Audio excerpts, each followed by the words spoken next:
on now for the friends that you'll ignore. So go and smoke your veggies now, 'cause we gotta go to the Midwest Deacon Show. The sitcom dream on, burn it and shine low.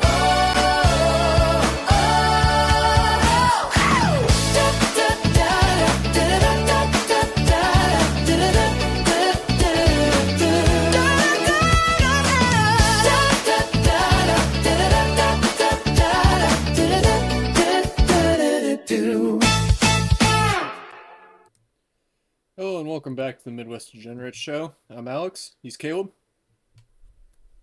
Hey, how's it going, everybody?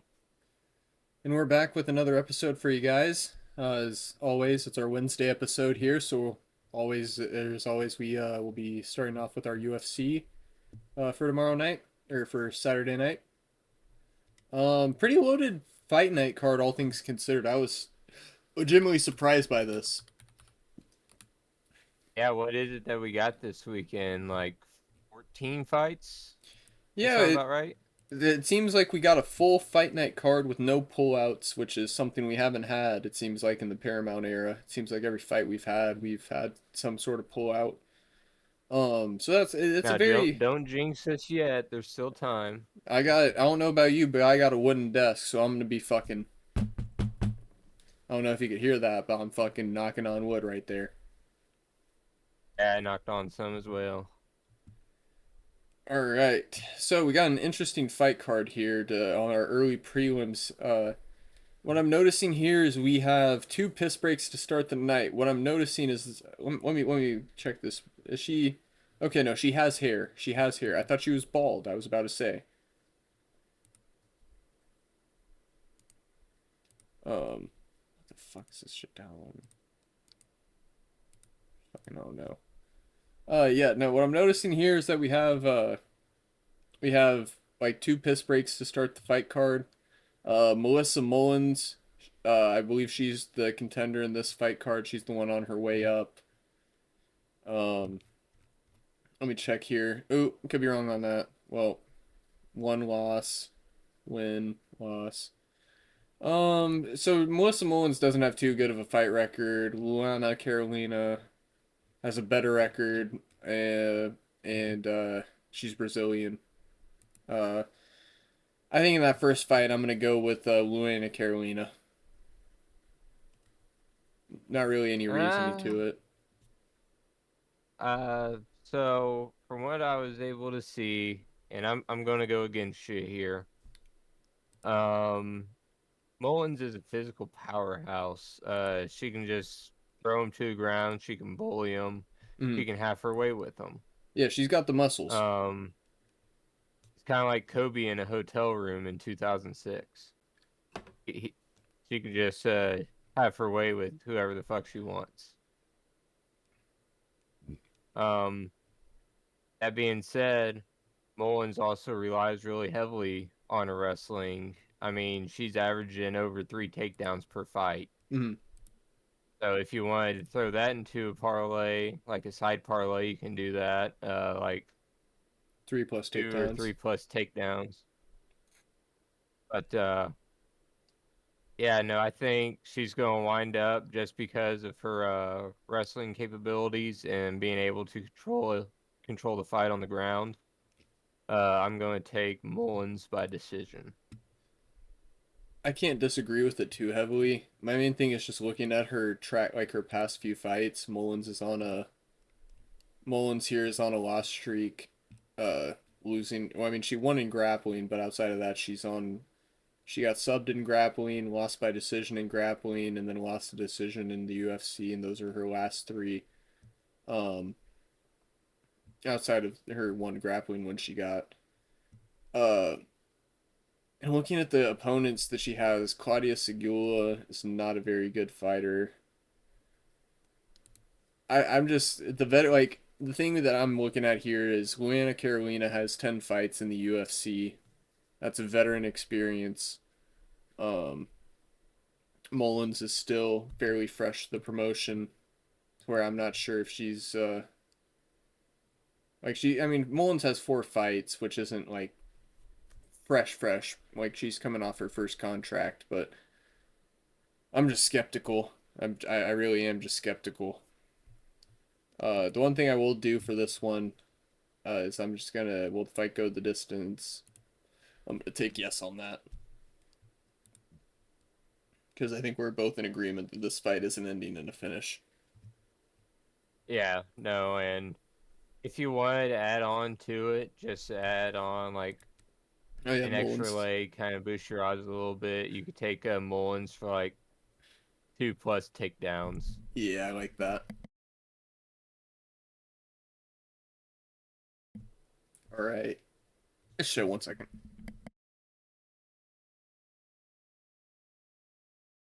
Oh fuck. Marijuana is taking me out tonight. Yeah. So our next fight on the card, another piss break. So it seems like if you gotta pee, you should do it on the first two fights of the night. Um, Or just take a shit. yeah, or just take a shit and probably get a piss out during your shit. You know, fucking depending on how long it takes. Shanelle Dyer versus Ravina Oliveira. Oliveira 0-2 in the UFC. Dyer making her debut. Uh, this is one of those fights where it's set up for Dyer to win. Let me look at her track record here. 4 wins by KO, 2 decision wins, 1 loss. Her last fight was a contender series loss, so that tells me that against tougher opponents, she's not going to do as good. Or like higher level competition. I have Dyer to win, but I have her to win by points. Yeah, I'm gonna take the same. It not only is it her debut, but it's a debut in her hometown. So she's gonna do whatever she can to at least make it to the finish. Mhm. And I think she's gonna get just a little bit of judges bias towards her, Yeah, uh, just being because it is her hometown. If she manages to make it go all the way, she's getting the win. yeah, I completely agree.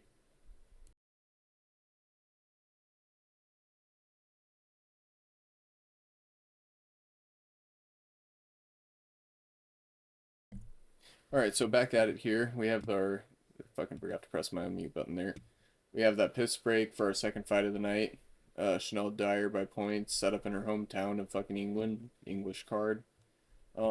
Next fight on the card, we have our first real fight of the night. We have Shem Rock, 12-2-1 with a 0-1 UFC record versus what's this guy's name? I think it's Ali Al Sawadi. Abdul Kareem Al Sawadi. With a name like that, I like him. What do you think, Caleb?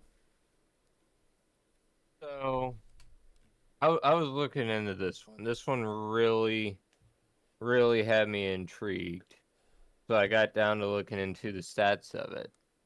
And the stats show a different the stats tell a different story than what the names do.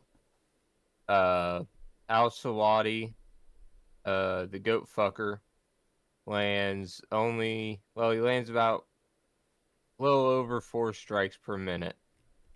But his takedown defense is right around 20%. Oh, so not good at all. No, and Shamrock, uh, submission specialist with a black belt and a Brazilian jiu-jitsu. Whereas El Sawadi, he's dumber than a box of fucking rocks, punches holes in drywall. Mm. He's basically just a Kyle. Um, that being said, if Shamrock using the techniques he has, if he can get this one to the floor once, it's going to be over quick by submission. So I'm taking a Shamrock. On one of my slips, I'm going to have him just by submission alone. But I would say just for the better odds, I would do by submission or points. I agree with that. I'm gonna tail that as well. Method of error, double chance. Submission on points 155 odds. I like that. I'll agree with you on that. That one was kind of just like a name game one for me. This is my first one. I will say I saw the names here. This is my first next fight that I kind of have like an actual take on. Um, Louis Sutherland fighting out of, I believe that's some English country, but this dude, I don't know if are you on Tapology or are you on UFC's website? I'm on UFC's. Are you able to see Louis Sutherland's traps? Let me see here.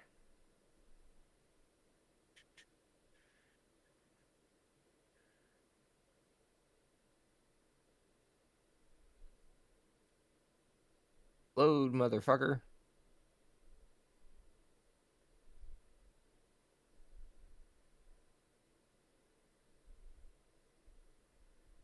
Yeah, I see him. I can't pick against a man with traps that size.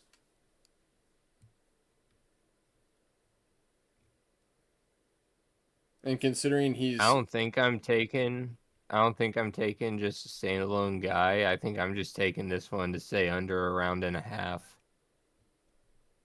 I'm taking the plus 230 on on my boy Louis Sutherland. This is gonna be this is his technical home territory.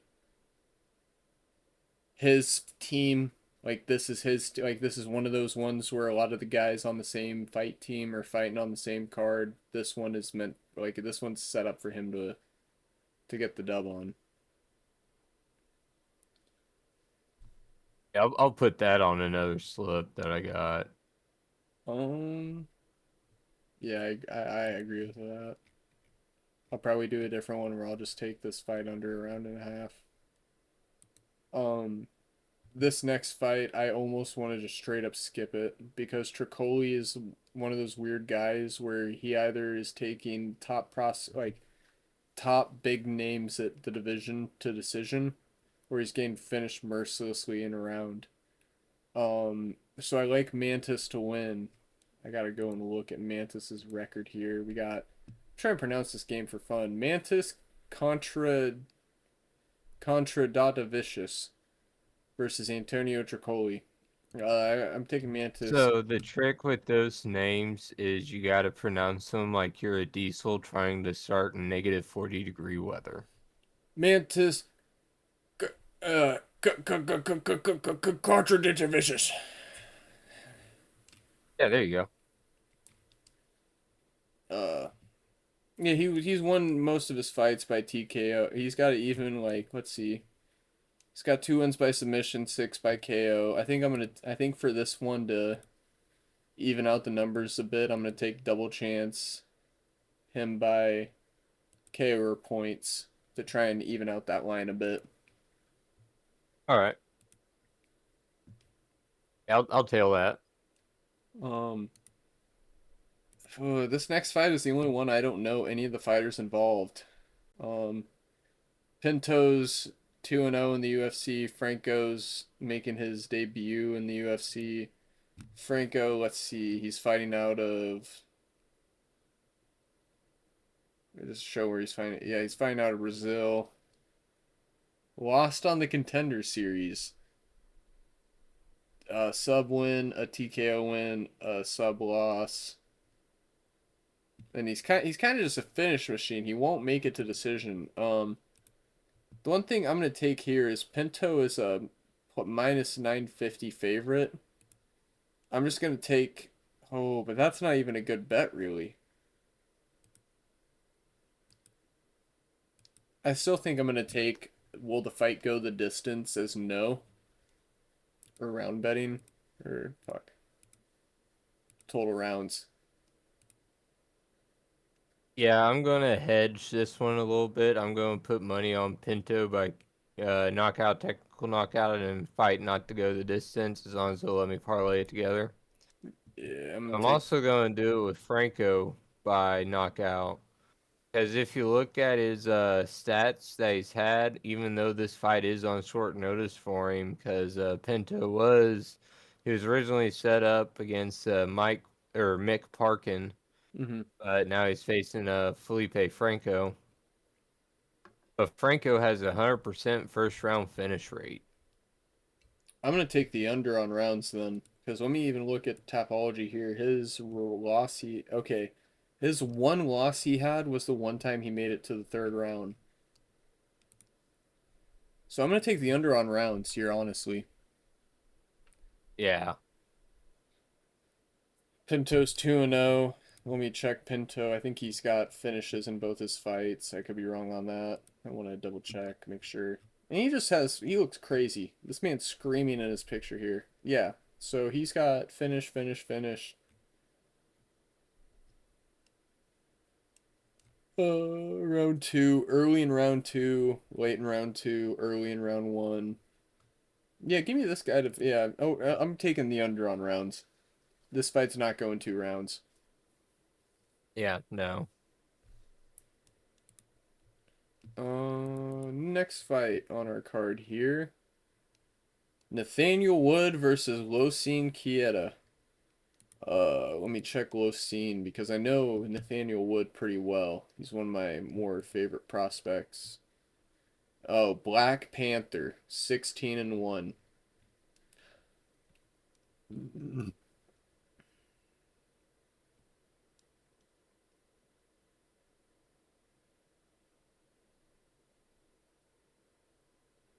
I'm looking here. Yeah, from what I was looking at, looks like Keita's gonna have a 3-inch height advantage during this fight, which could wind up favoring him, making him a little bit harder to land that knockout blow on.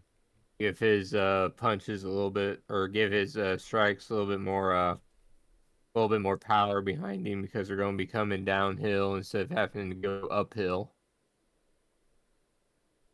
I'm taking Nathaniel Wood. I don't know why he's as high of an underdog as he is the longer I look at this. I don't know if you're looking at Nathaniel Wood's record. Uh Morgan Charrier, not a bad fighter at all. And then Jose Delgado, he gave Jose Delgado his first loss, and we just saw what he was able to do this past weekend. Or what? Yeah, this past week. This past weekend, we saw what he was able to do. Yeah. Uh, Nathaniel Wood at plus 196 is a good fucking number for me. This is his home. Like, he fights out of the UK. He's on a 5-fight win streak. I genuinely don't understand. I don't understand that one. Yeah, and I know I'm talking a lot about hedge and bets here tonight, but there's just so many of these fights that can go either way. So I'm going to wind up hedging this one as well anyways at the end of the day. Mm-hmm. I'm sure whenever it comes down to like me creating my pre-UFC like 4 5-leggers, I'm gonna slap a 5-legger with fucking Losine Keita on it, no doubt. But for the most part, I'm gonna be rolling with Nathaniel Wood on my slips. Yeah. Next fight on our card here. Where's the motherfucker at? Mason Jones, 17-2, fighting out of, I believe that's Wales. Could be wrong on that. Versus Axel Sosa, 1-0 in the UFC. Moving down from welterweight. Interesting. Sosa, let's see what he's got going. Win by TKO, decision, TKO, TKO. So he got a body shot to ground strikes. So he got him by that, but that guy's not good at all. What's this Kurtis? Oh, is this Kurtis? Wait, hold up. No, that's the next fight. Next fight, I have a strong opinion.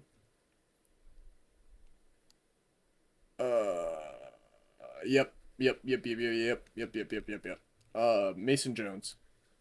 Mason Jones money line on this one. Looking at fight history, Yeah. toughness of opponent, Mason Jones, Jeremy Stevens, fucking Olaji, Oki, or Balaji Oki, who we saw this last weekend. Good fucking opponents, no doubt in my mind. Yeah, Alex Jones here. He's just got an endless gas tank on him. He doesn't start to get tired anytime soon. He can go all night long.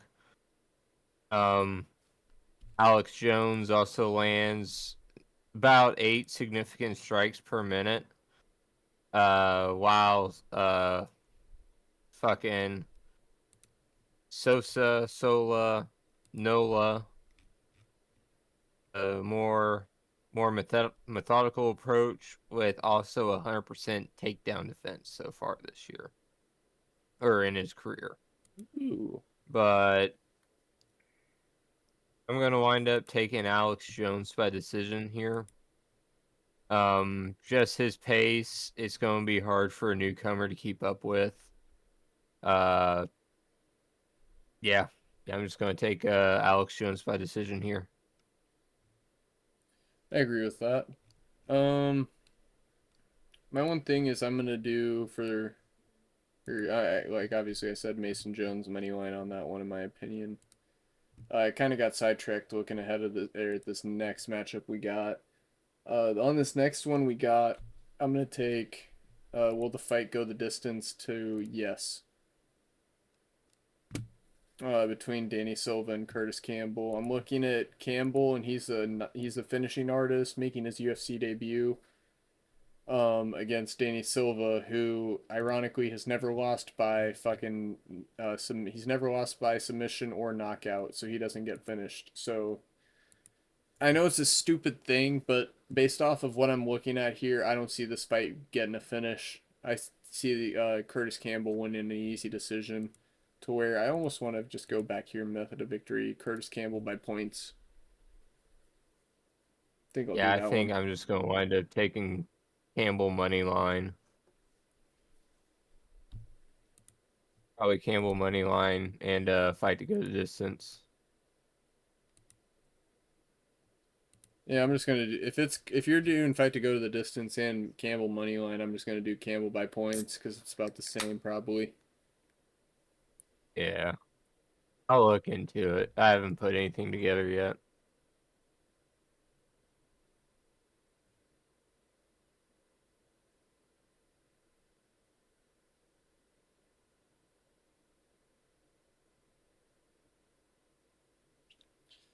Yeah, Curtis Campbell, he fucking advocated to get his pink shorts because his nickname, I believe it's the Pink Panther. Yeah, his nickname's the Pink Panther because he always fights in pink.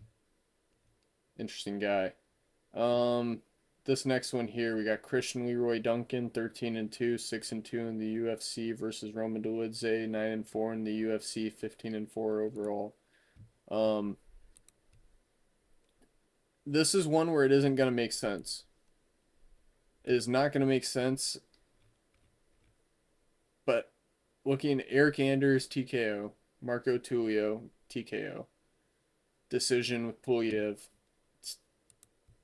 Looking at this track record here, I've watched enough of Dolidze's fights. He is not the best fighter by any means, but this is one of those fights where he pulls out a weird fucking win. That crafty vet setup win is what I'm getting out of fucking Dolidze from this fight. I like it. And outside of Sutherland, I think that'll be my big upset of the night here.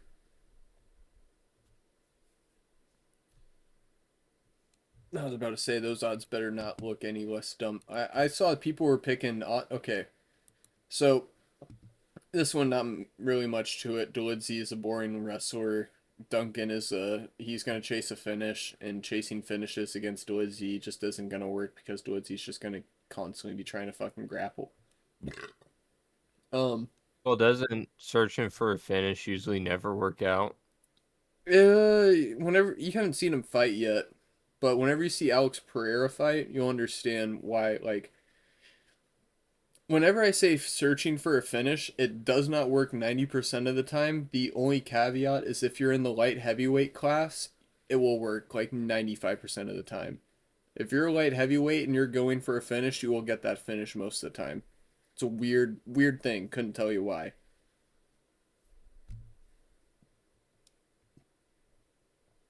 Speaking of light heavyweight though, Iwo Baraniewski versus Austin Lane. Austin Lane 1-4 in the UFC, former NFL player. So you already know he's got that CTE already caked on his brain. Oh yeah. And he played for the Chargers, so not a very good organization either. Versus a Polish dude who's Well, undefeated. hold Give on, me. hold on. What Chargers team did he play on? Was he Phillip Rivers? He was Was on he the. was he He was Phil during? Rivers. Phil Rivers. End of Phil Oh, Rivers. him End all of the Phil way. Rivers. Austin Him Lane all the and way. but no, but you got to hear me out. It was the end of Phil Rivers. Like we're talking like. Let me look this up actually.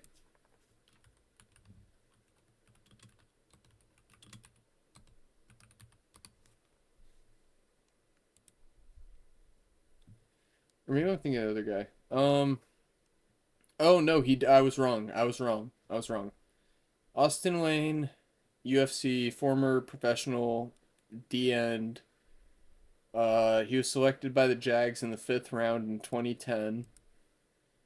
Played for Murray State Racers in college, and he was a member of the Chiefs, Detroit Lions, and Chicago Bears. Losing franchise, and because of when he played for them, losing franchise. I All was right, wrong. yeah, you lost me on him then. Yeah, I was You wrong got on my that. hopes up. I thought he was my bad. There's some guy in there's some fuck. Greg Hardy played for the Cowboys. I know that, but I think he's out of the promotion now. I'm just gonna take fucking Baraniewski by double chance by finish, just by fucking KO or submission. I'll do Heavy. you one better. I'll take him by knockout in the first round. Take him by knockout in the first round. Yep, let me see what it is. I will do it live on the pod. I will put the bet in live on the pod for everybody listening. Let me get to it up here.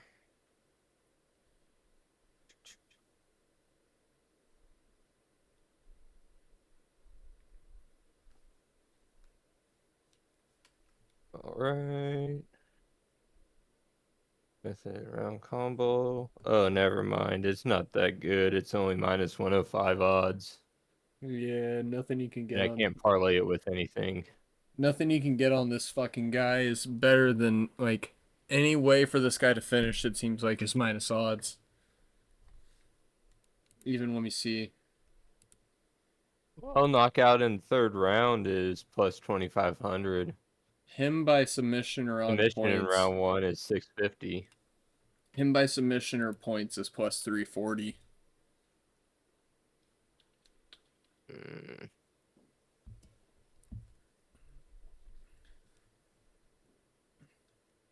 Yeah, I'll just wind up taking him by knockout, just Mhm. straight method of victory.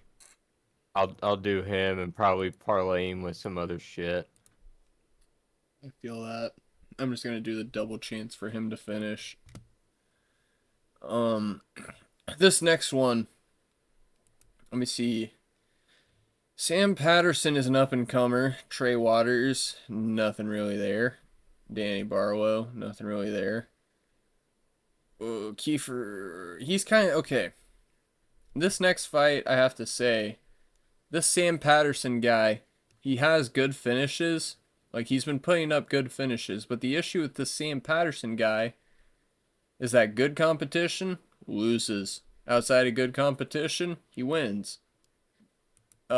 MVP Michael Venom Page, that's a good fighter. I have MVP to win this one.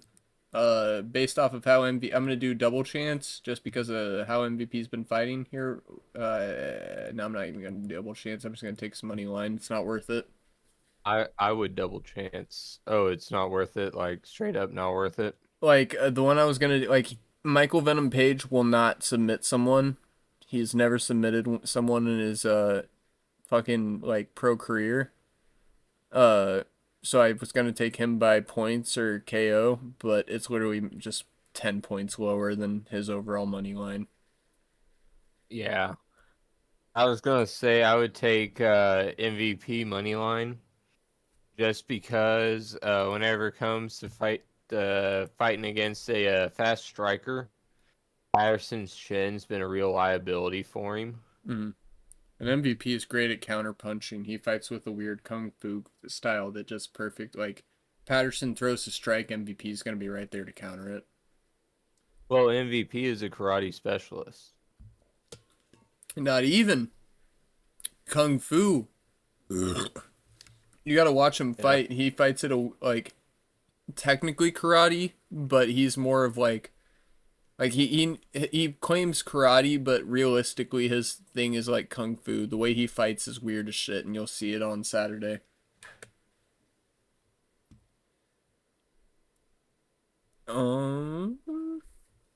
Our next fight here.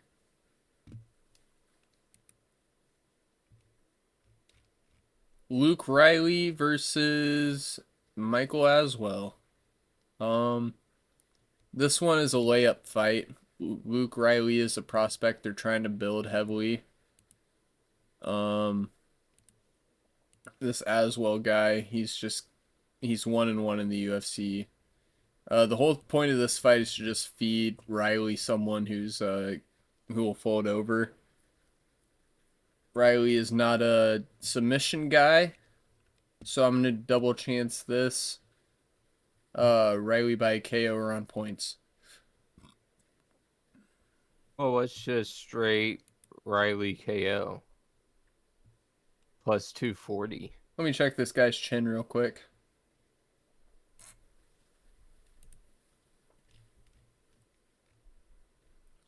He's only the guy he's going against has only ever lost by a decision, which is the only reason that I don't take him to get KO'd.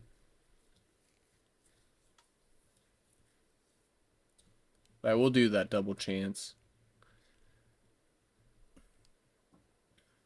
Luke Riley is like I think he's like Patty Pimblett's best friend, honestly. Not even exaggerating there. Shit. Yeah, like those two are your homies, and it's funny because Patty likes to scrap. He'll get down and throw, but Patty's thing is he likes submissions, so it's interesting that Luke Riley is not a submission guy in the slightest.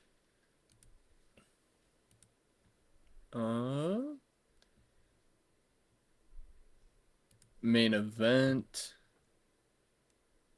We got Movsar Evloev versus Lerone Murphy. This one someone in this fight is losing their 0.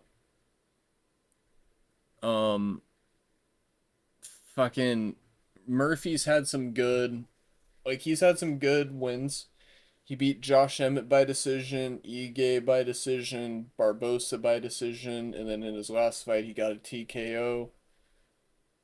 He's shown good takedown defense at times in his fights. My one thing, I want to look at his fucking amateur. He won all of his amateur bouts. I think Lerone Murphy is the one who takes the loss here. Just because Evloev is... there's a reason Evloev is favored to win by points. Is all I gotta say. Yeah. Yeah, I was going to say Evloev, he secures about 4 takedowns per fight. You gotta be the best of the best whenever it comes to defensive grappling if you want to stand a chance of beating him. He's a chain wrestler.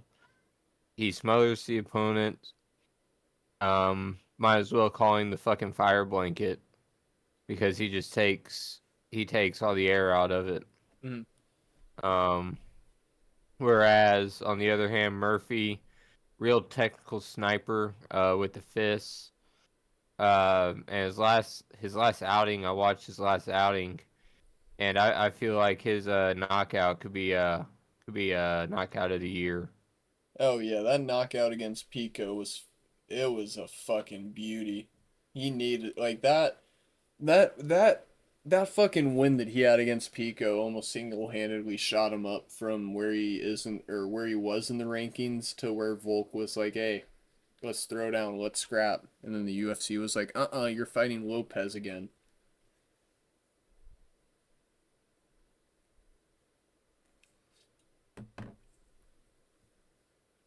I think I'm gonna hedge this one slightly. Whereas like on the main parlay and on parlays, I'm gonna do Evloev to win, but then on solo bets, I'm gonna be taking Murphy to win by like points, or I do think he could get a KO here. I do think it is in the realm of possibility. Yeah, I'll do a slip on it. But one thing I'm also going to add to a couple of mine is going to be Evloev for 3+ takedowns. Is that already up and available on there? I'm not sure if it is or not. But just looking at what he's averaging per fight, I don't want to take what his average is. I want to take the one under it. Mm-hmm. Just in case it is.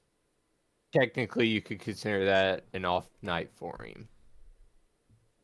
But ultimately, at the end of the day, I'm fine taking, the slight hit that I'll get from not going with what his actual average is. But I'll take what I can if it means I'm getting a win. Amen. Because you know how I build my parlays. Oh yeah.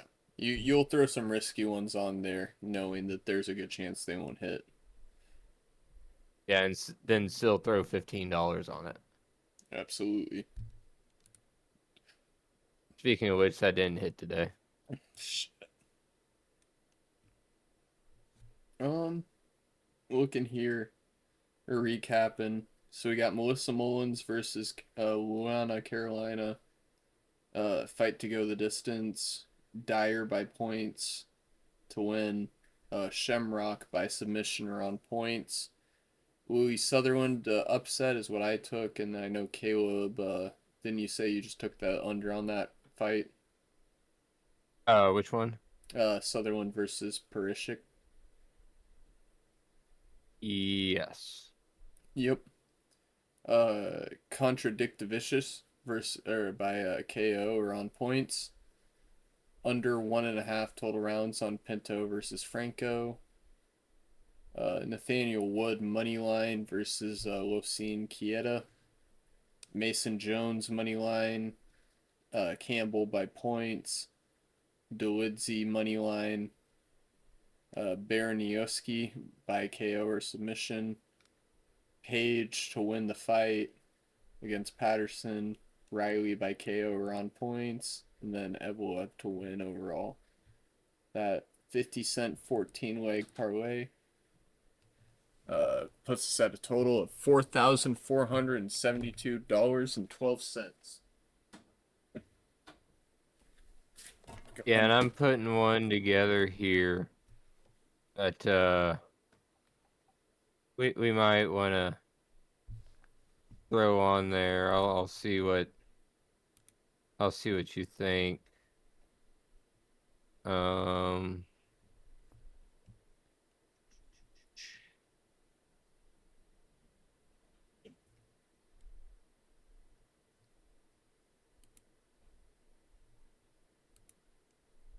So I got a 5-legger here. Kind of mixed throughout. I got CLD money line, Christian Leroy Duncan. All right. I got Baraniewski money line against Austin Lane. I got Keita money line. Mario Pinto money line. And Shamrock by submission.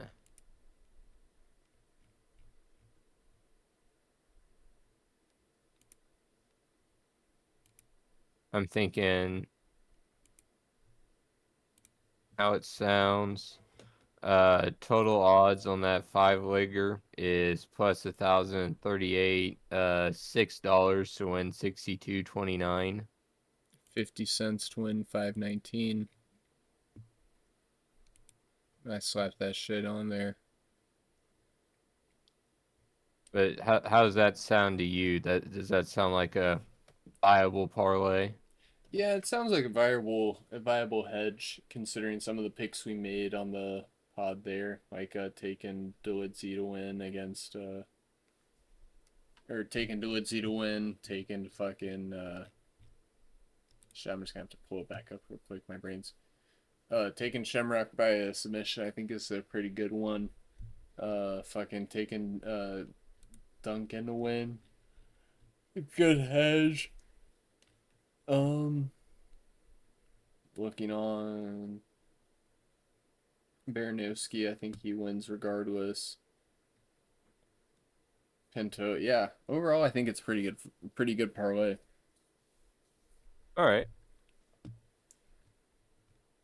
Um, looking Well, on, hopefully it is because I put $6 in my bonus bet, so I got this morning on it. I fucking hope. I hope it hits for your sake. Looking onward here. Oh, you see who's blowing the shit out of Miami or blowing the shit out of SMU at half? Yeah, I'm not too mad about it. I got $5 going for fucking 40 right now, so I'll take Shit. it. Hell yeah, dude. Moving Trying to on. win enough tonight to be able to put in some stock on Pepsi prebiotic. Real man right there. Looking on to our figure we'll cover tomorrow's NCAA games. We already covered our brackets on that special episode, so I feel like we can kind of just spitfire over some of these Thursday games real quick. Um, this one Yeah, and may be I got a fun prop bet for what? for the listeners that I'll add in too. I sent it to you today as well. I have a feeling you know what I'm talking about here, but yeah, I'll give them some of my picks for how the tournaments are going to go as well. On that 9-legger you sent me. Yeah. Yeah. Well, we're gonna go ahead and take the first leg off that 9-legger. TCU to beat Ohio State. Riff Rambazoo, give them hell TCU. You know what I'm saying? Yeah. So TCU Oh obviously. no, that's not the one I'm talking about.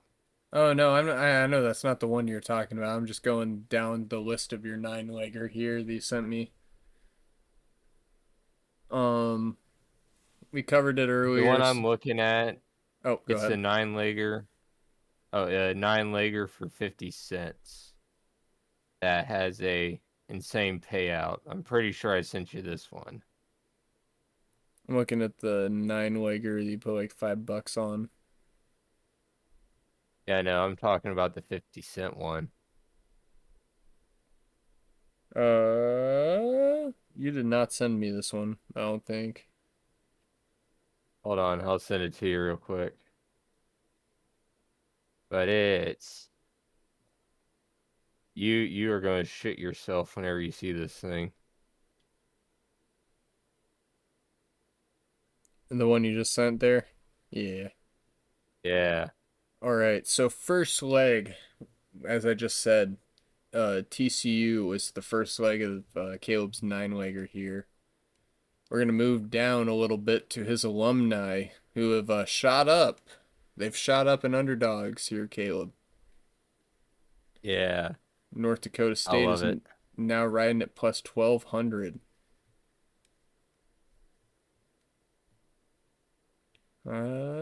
We'll go here. Is that the main one that you wanted to cover there? Or the main It's upset? one of them.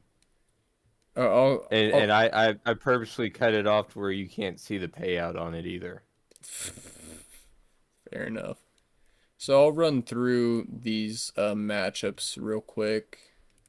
So we got Texas A&M against St. Mary's, the Billikens against Georgia, where the fuck is Hofstra? I know they play on Friday. I thought they did. Yeah, there they are. Villy, Clemson, UCF, and Missouri. Let's see what's 50 cents on this. Oh, I see. Okay, so we got 9-legger here of the picks I just laid out for you folks here. Just straight money lines on these teams to win. 9-legger on 50 cents to win 14,207. Caleb, would you like to break down what you're seeing with this parlay here? Pure madness. Pure and utter madness. Hofstra, as we broke down, there, Alabama's star player, obviously got arrested like a retard. Puts him in a predicament. Yeah. Hofstra. Our CTE SPN retard of the week is Holloway for Alabama basketball. All he had to do was pay. Arrested Monday morning on felony drug charges. All he had to do was pay. If he paid his fine, he wouldn't have had to do the time. And Holloway, as a lot of you may know, he accounted for damn near half of their points each game. Yeah, I don't know how Alabama's going So to be not able to only are they recover. going to be missing out on the points, they're going to be missing out on morale. Morale's going to be in the fucking dumpster. It's going to be worse than what it is at work right now. Little do they know, it's about to get a whole lot worse. Yeah. Honestly, I'm just gonna break the news here on the podcast because fuck, our viewership has been down here recently, and I doubt that any of our coworkers are watching currently. Uh, Today was my last day at work, working at the same grow as Caleb and all of our fellers. The young blood got a promotion at a different facility to go and lead some motherfuckers and teach them how to cut weed. So it's my last day today. Very very sad day, but the podcast will continue to fucking roll. The show must go on, as Freddie Mercury, the famous AIDS victim, once said. Show must go on, and the show will go on. And if anything, the show's going to get more unhinged because we won't have the opportunity to be unhinged at work anymore. Yeah, we're just gonna be saving all of our fucking unhinged jokes and bullshit. Like, dude, I'm telling you, man, if I didn't rip that fucking bit about the piss waterfall and the baby changing station at work today, that would have made a fucking banger podcast highlight. Fucking had, fucking did. We'll have to start making room in these podcasts for random bullshit sections, whenever I'll ask Like at work, like like weirdest places you take the most piss random at. place you've ever taken a shit. Yeah, like that sort of thing. We'll have to start incorporating that into the podcast.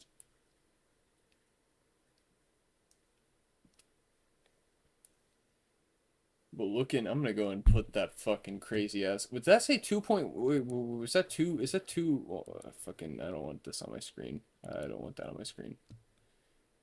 281. That's 2.8 mil multiplier. 50 cents to win 14,000. I'm placing that right now. Yeah. Thinking here. I'll burn through NHL real quick. Nothing. All my picks for the night are at this current moment not looking good. But tomorrow, as Yeah, I forgot always. to put that one in. Yeah, I can't blame you. None of these if we're reaching the end of the season to where it's like some of these teams just don't even really give a single fuck anymore. What I'm gonna do here is I'll just do my same thing I've been doing here recently, just fucking sprint through these NHL picks for tomorrow night. Canadians to win, Red Wings to cover. Or I'll just do Canadians to win. I'm not gonna tail that in. I'll make it a pain in the ass if it misses. We'll just do Canadians to win. We're gonna do Bruins to win. Are you sure about that? Bruins over Jets? Yes. Well, I'd have to Because the see. past couple of times I've been betting on the Bruins, they've been letting me down. We'll take the Jets. We'll take the Jets just because I'm hoping they have Hellebuck on the fucking or in the net. If we're gonna take Jets under the assumption that Hellebuck is in the net, in which case I think Jets win this game. Blue Jackets to win. We'll just take straight money line on that. Rangers lost. I believe it was 5-3 against the Devils tonight. I needed Ottawa. them to go to overtime. Yeah. Then fucking the other two are looking pretty good for going to OT. No, what was Yeah, I it? put them in separately. I'm still waiting on it. Yeah, hopefully they do. Avs, Stars, and the Blues. I think those are likely.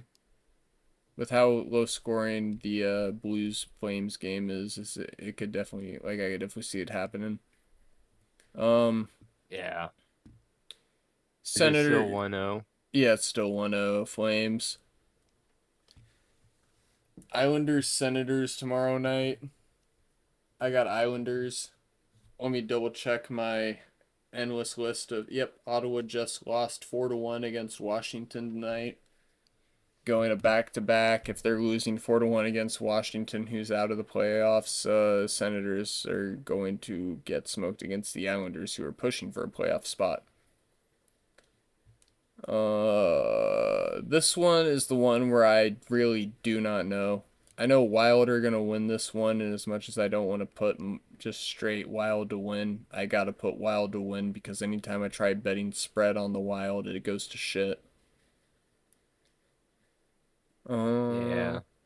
I hear they are trying to change their mascot, though. From the Wild? Yeah, they're trying to change it from a bear to a camel. Oh, shit. I don't think our American boys. We have we have Matt Boldy and Quinn Hughes, our Olympic gold medalists playing on the Wild. I don't think they'll allow that to happen. I think they'll get out in the street like Kyle Rittenhouse did and fucking. You know what I'm saying? Yeah. Smashville against the Kraken. Fucking hate them, but anytime I bet against them, they seem to find a way to fucking get some shit done. And maybe this is the night that goes against me, but fuck it. That Oh, reminds me, I need to work on that this weekend, that skull project that I got. oh yeah. It should finally be nice enough to do some painting this weekend. I got a couple skulls I gotta paint. Hell yeah. This next one doesn't make any sense to me. Oilers have had a absolute catastrophe in the net for the past shit since this entire season. So I'm gonna take Panthers to beat them.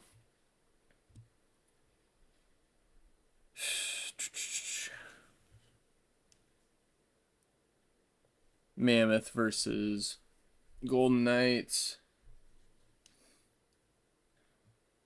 I think I'm just gonna take Mammoth to cover on that.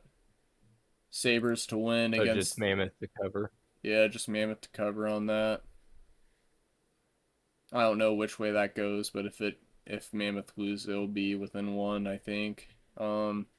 Sabres to win, and then Kings to win. I'll put 50 cents on that. What did you have for the Lightning and the Canucks, or did you just skip over that? Accidentally skipped over without even realizing it. We're gonna take Canucks to cover. Let me look. This is the matchup of the night where I have to pull up their pass.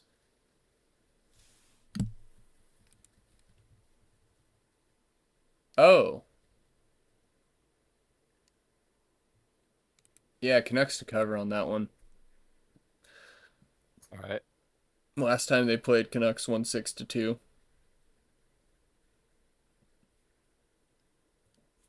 So that puts us at a 50-cent parlay at plus 50,000 odds for 50 cents to win $254.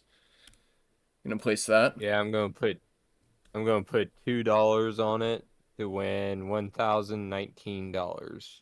Goddamn. Watch this be the one that hits. Gonna happen. It's gonna happen. One of Usually, these days, it's gonna happen. if our viewers would go and look at my fucking track record on NHL picks, I feel like they'd be legitimately like, I don't know. I never get them all right, but I usually hit on a pretty high fucking like over 85%. Yeah, you want to talk about a high hit rate? Look at my fucking hit rate for the World Baseball Classic. I think the final round was the only one you fucked up. Or like the final Yeah, two rounds. and it was Italy. I got Italy, fucked up on Italy. Italy, and then Veni. Yeah. Which do you want to cover that at all, real quick? Since we don't have like outside of PGA and NASCAR, that's about all we have. Yeah, Do we you do you, can. do you want to touch on how? Because I feel like that's a pretty monumental upset in the world of baseball. Am I wrong on that? Yeah, no, nobody's seen nobody's seen Venezuela winning. Let alone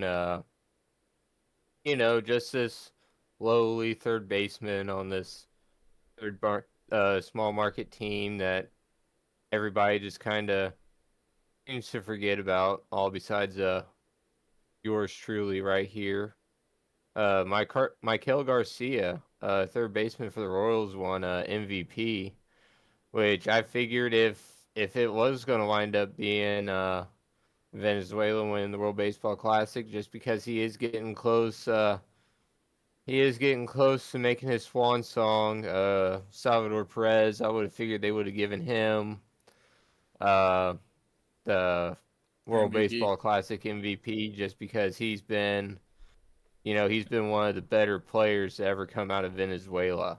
Mm-hmm. Like there's very few uh, players, throughout MLB. Whenever you say, "Hey, name a guy from Venezuela," Salvador Perez is the first one that comes to mind. Mm-hmm. So that was really great. Fucking Bobby Witt Jr. He's already mid-season mode. Like he's ready to fucking go. This is gonna be our year. We just But gotta hope he doesn't drop off. he's Bobby Baseball. He don't drop off. Does he have his own vendor at the Kaufman? I don't believe so. But he's got so much merch in the team store. Like it's you're either getting something that says fucking Reagan's, Witt Jr., or fucking Caglione anymore if you're getting something from the fucking team store. Mm. And you also got to think about it too. Like we were talking about Bobby Witt Jr. from our podcast episode before the WBC even started, where we covered who we thought would win MVP. We took Bobby Witt Jr. and like no one was talking about him, and then as the WBC progressed, it grew to like everyone was talking about Bobby Witt Jr. Non-Royals fans, Yeah. fucking Kendall from work, who I can damn near guarantee hasn't like actually paid attention to a Royals game in her entire life, is noticing Bobby Witt Jr. Like everyone is witnessing the greatness of Bobby Witt Jr. out here. Yeah, and I've been preaching it for several years now. He debuted in 2022, I want to say. I could be wrong there. It could have been 2021. I get my years mixed up. He's But 24 now, I know. yeah, so it was probably 2022. Like I said, I could be wrong. I could be off a year. But yeah, even back then, a lot of people weren't thinking he was going to be too good. They thought he was reach. with I want to say either the first overall pick or the second overall pick in the draft that year. What the fuck am I seeing on my TV right now? What are you watching? I'm watching the Miami, Ohio, the fake Miami, and the SMU game. And the entirety of the Miami swimming team, the Miami swimming team, came out with swim caps and Speedos on. No wonder they're about to fucking dude. SMU's about to come back, and no fucking wonder why.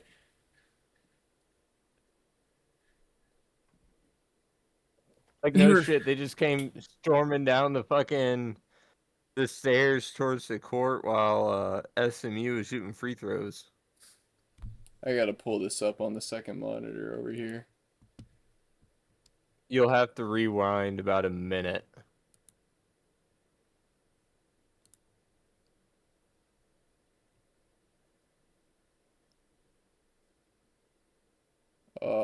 It's one of those where since it's on True TV, I don't get to fucking watch it.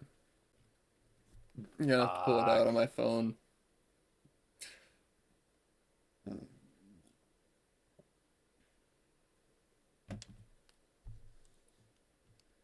Well, I guess I kind of mentioned it a little second ago.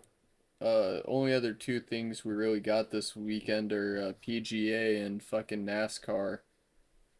Want to see where your head's at with Let's start with NASCAR. We can both cover that real quick, and then I'll hand the reins off to you to cover PGA.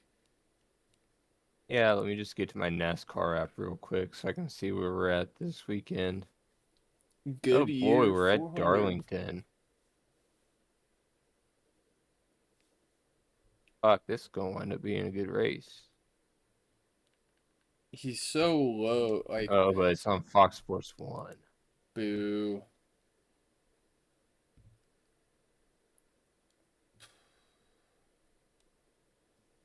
We're starting to He's see. plus 650 this week. You mean Reddick? Yeah. I'm gonna slap I feel like you're required to slap at least 50 cents on Reddick every time or every race, just in case he wins. But looking at the rest of these, I think I'm gonna do. This is looking like the way that the NASCAR season is starting to look is we had Reddick take the early reins, dominate the fucking first half of, or like the first couple races of the season. But now we're starting to see the reins kind of go all over the place. We're starting to see like who won last week's. It wasn't who the fuck was it? I want to say Denny Hamlin. That would track as to why he's fucking favorite to win this week. Same sort, or I'm taking it same sort of style track as well, considering it's a 400. Yeah. So I got the bet on Reddick. I think my other two are gonna be on the Hedrick boys to get there. I'm gonna do fucking 50. I'm gonna bring myself down to $1 here. I'm gonna do 50 cents on Elliott, and then fucking Wallace isn't Hedrick, but I'm gonna do 50 cents on Bubba Wallace as well. I think I'm those going are to do my normal bet on Connor Zilich. And I'm going to tail it as well. I'm also going to put some on Ryan Preece. Ryan The Preece. two fucking long shots at plus 6,000 each. I'm going to put fucking $2 on each of them. I don't really have funds at the moment to put on them, but I will acknowledge them in our description, and I also will tail them if I have anything else hit.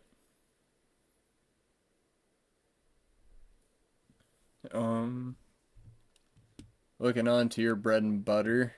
Our last week's slip kind of busted early because of fucking Hoagie, which was my pick, which was my bad. I don't know fucking golf, so I probably shouldn't be making these picks. What you got for our Valspar, or as I'm gonna call it, the Valparaiso Championship? Yeah, so for the Valspar Championship, it always winds up being a really fun tournament for us. a lot of shit can happen. But I think so. Would you be opposed to a 4-leg top 20 parlay? Absolutely not. All right, so we're gonna go Brooks Koepka at We're plus 115. all right. Then we're gonna go Victor Hovland at minus 135. All right. And we are going to go. Let me see who my long shots are. Okay, Um, I don't mean to interject too hard. I want to see if he's even on the fucking sheet. I don't even think he's fucking playing this round. Shit. I what are you looking witnessed. for? I who was the fucker that was smoking darts during last week's delay? Was it? Yeah. It was Kim. Sungwoo Kim? Yeah, I don't know if he's playing this week though. Um, There's a SH sure it Kim. wasn't Sung J M or Uh, Tom Kim? Hold up. Smoking darts at PGA. Siwoo Kim. So I don't think he's here Yeah. for the. Yeah, he is. He's Oh, he plus is. 550. Put the SH Kim is him. Yep. All right. Yeah, I'm gonna take him. Any guy that's smoking darts like that, shit. He has my vote. And gonna do Wyndham Clark. Wyndham Do Clark. top 20 Where at is plus this? 220. Plus 220. All right. And then Keegan Bradley at plus 175. Hell yeah. I'm gonna put that four-legger in as a four-legger, 50 cents to win 15.97.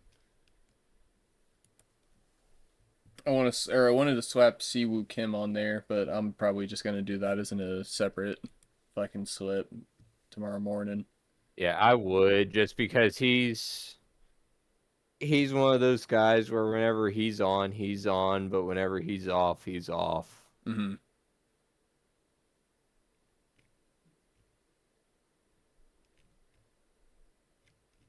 Um,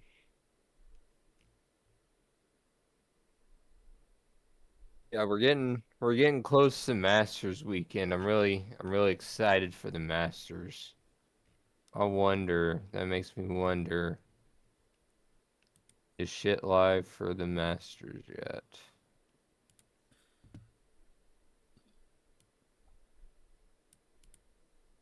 Yes, you can do winner. I'll go ahead and put some on Bryson DeChambeau. Name your kid after him. I'll respect the pick and I'll put 50 cents on him.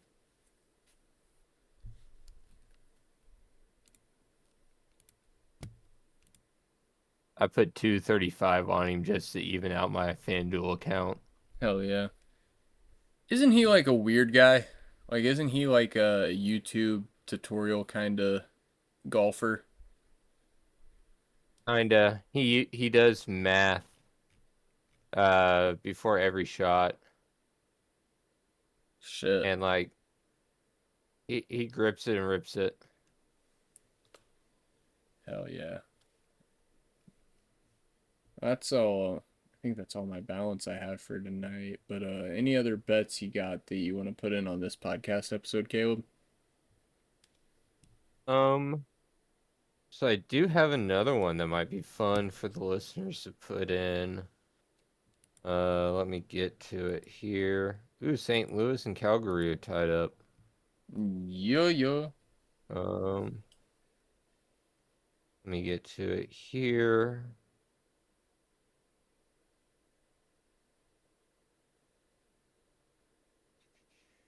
Yeah, so I got a 5-legger here. This is you're gonna have to go to the NCAA fucking reach round. Mm-hmm. Um, I think. Let me go to the home page and see if I can get it here. I can get to it on my phone, but the computer is a bit different. Um, yeah. Yeah, I'm just gonna go off of how I would on my phone. So whenever you're on the home page there and you click the NCAA little thing at the bottom where you can do like the quick bets and shit. Yeah. You can do a team to reach a certain round, Uh-huh. and this is all. It's all going to be a team to reach round to 32. All right. And odds are obviously going to have shifted by the time this goes live because of the Miami of Ohio game going on right now. But I got Missouri, Miami of Ohio, VCU, Iowa, and St. Louis, all to reach the round of 32. And that is a $1 bet to pay out. At the time I put this in yesterday, it's $1 bet to pay out $199.80. You said Mizzou, Miami of Ohio, Iowa, and St. Louis. And VCU. Oh, and VCU. Let me throw them on there. Yeah, that raises it to about, on my end, it's $1 to win 93.52. So you should have some positive payout on that already. Yeah, I'd say after this Miami game finishes here, I could probably cash out for more than what I put in. Oh yeah. Let me fucking. Where's that shit at? I'm gonna cash out 50 on that for now. I'm gonna do 50 on this. 50 cents there, boom. Or are you going to wind up tailing it? Yeah, I tailed that fucking NCAA bet. I'm just gonna replace the DeChambeau bet closer to the Masters. Yeah.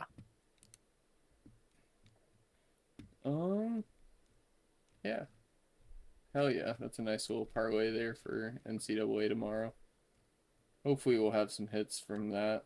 That'd be fucking badass waking up to some fucking nice payout, you know? Yeah. Oh, I think at least one or two of those games is going to be on Friday. I know the Mizzou game is. Mm-hmm. So Saturday morning we should wake up with some money because I know I'm probably not going to be awake for the end of the Mizzou game. Shit, I probably won't either.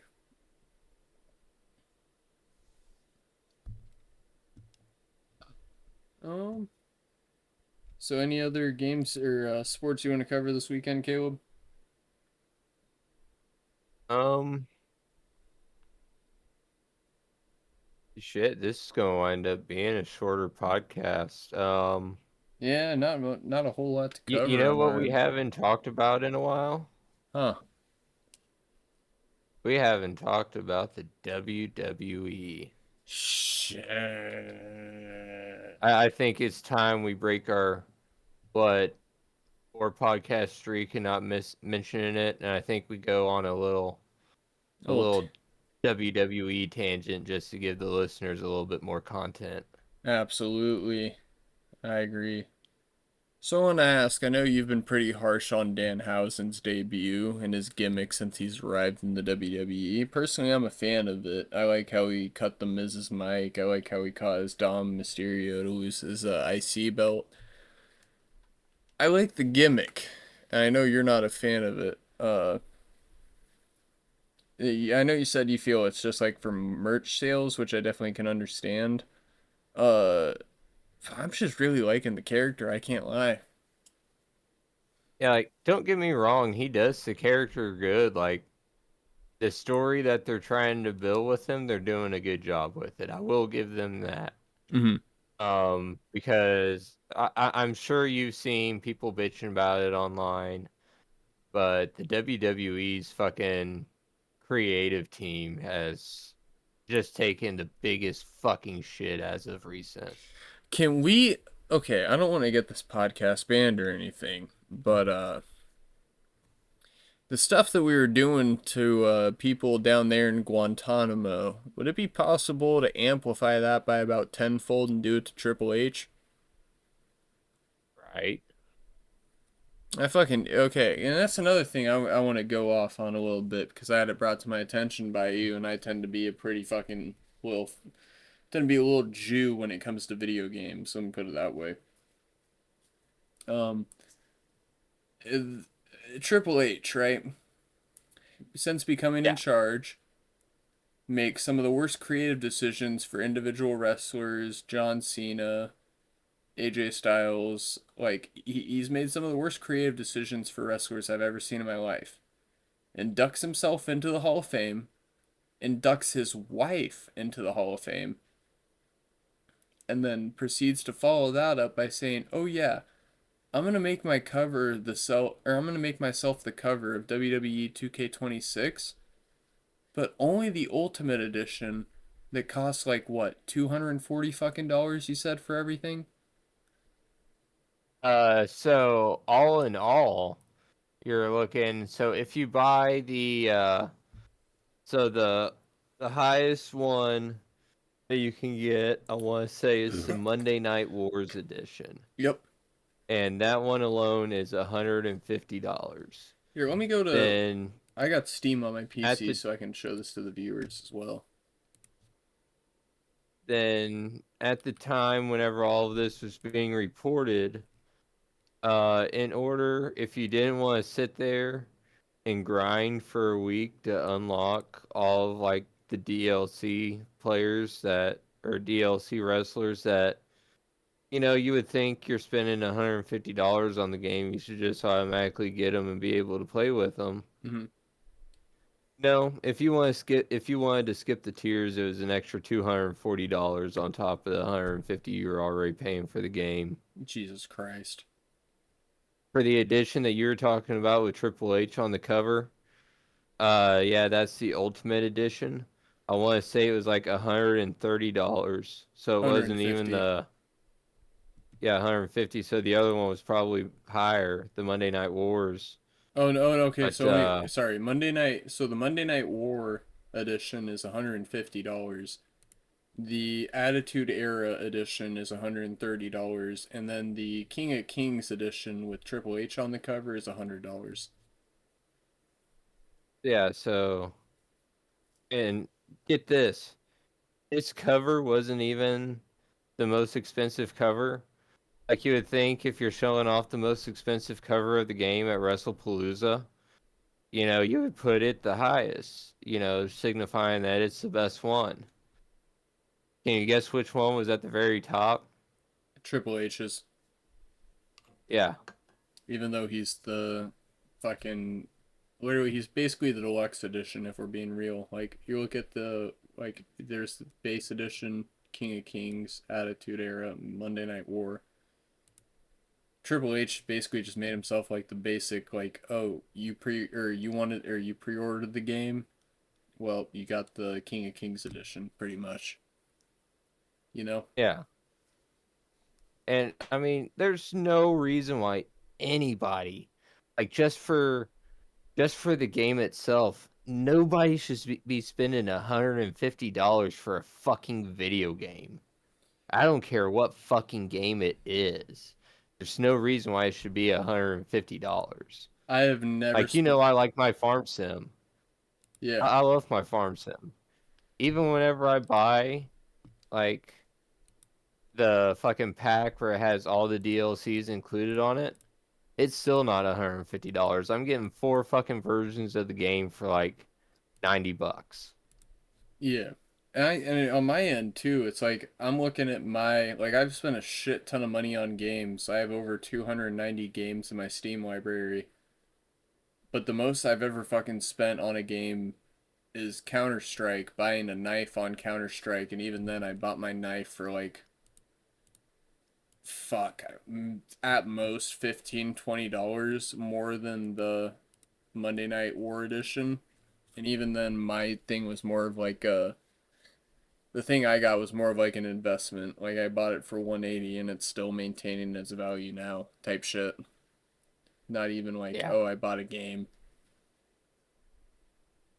But still, in, let's say, what, 4 months, maybe 4 months, that game's not going to even be worth half of that. No, in 4 months it'll go on discount for fucking $30.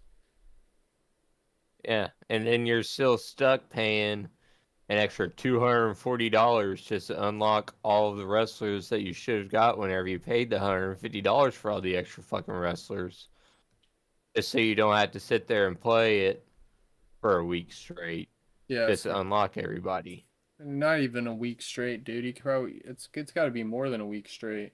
You'd have to be running that shit like 18 hours a day for that whole week span in order to hit your level 240 or like your level 240 or whatever and get your fucking unlocks done. Yeah. And I told you too, I remember back on a SmackDown versus Raw 2011 on the 360. Mm-hmm. If you got the DLC and you wanted to unlock all the wrestlers, Dollar. it was just $1. Mm-hmm. So like it needs to go back to the way it was, you know. We're already paying for the game. We're paying to get that extra shit. Why are we having to pay even more just to unlock that shit? Because Triple H hates us, man.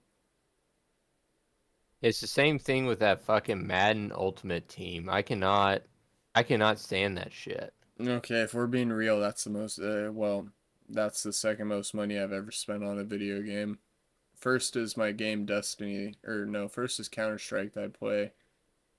Counter Strike, my like little like let me put it this way: the items that I have on Counter Strike today are worth over 500 fucking dollars. But the thing with Madden is that like the value of my Madden account is now worth fucking zero. But I spent like easily $1,000 on that fucking like on that franchise over the years. You know what I'm saying? Yeah. Like it holds no real world monetary value. No. If it did, it would make more And like sense, but it doesn't. it's the same thing with kids spending fucking money on Fortnite. Mm-hmm.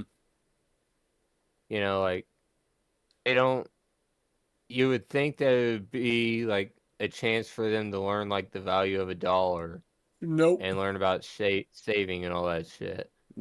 It Nope. doesn't. It just teaches them how to spend the money.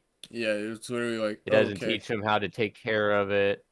Like that's that's something that games are missing nowadays. Like there needs to be some more shit like that in games.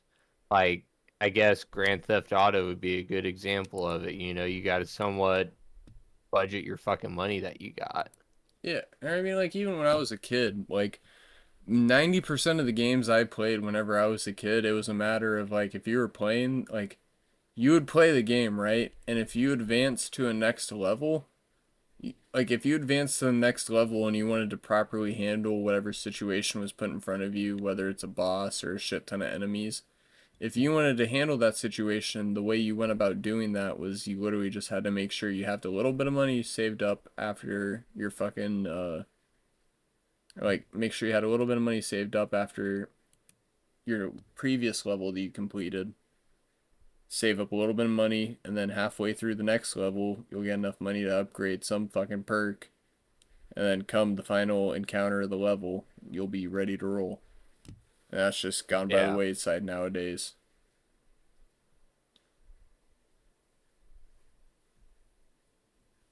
No more appreciation for the game. across the actual like NCAA, fucking NFL, no more respect for the game. NCAA basketball and fucking NBA, no more respect for the game. It's a dying like teams and players having respect for the game. It's a dying breed, man.